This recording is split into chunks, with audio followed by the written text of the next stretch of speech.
কয়েক মিনিটের মাথায় একটি গোল করতে সক্ষম হয়েছে সেই সিনিয়র ফুটবল একাডেমি।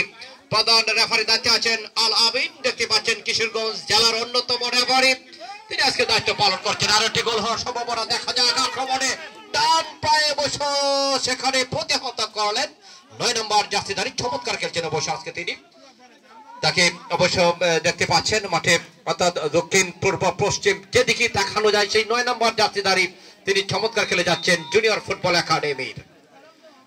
আবারও থ্রোয়িং জুনিয়র ফুটবল একাডেমির অনুকূলে লম্বা করে দিলেন, অবশেষে হেড হলো, অবশেষে আবারও ৫০০ রাখ অতিক্রম করে মাঠের বাইরে junior football academy.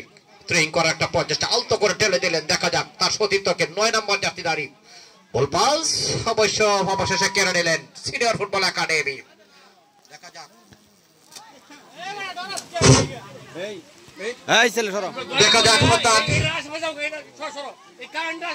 Junior football academy তারা কিন্তু একটি গোল হজম করেছে, সেটা সমতা পেরিয়ে জয়লাভ করতে হলে তাদের দুটি গোল কিন্তু করতে হবে। সুপ্রিয় দর্শক, আপনারা দেখতে পাচ্ছেন তারা সেই গোল সমতা পেরানোর জন্য একেবারে মরিয়া, দেখতে পাচ্ছেন। দেখা যাক আক্রমণে একটা প্রচেষ্টা বিপজ্জনক জায়গায়, দেখা যাক অবশেষে কি হয়েছিল, কিন্তু না, সেখানে ক্লিয়ার করেন যিনি আছেন দলীয় গোলকিপার 11 নম্বর জার্সিধারী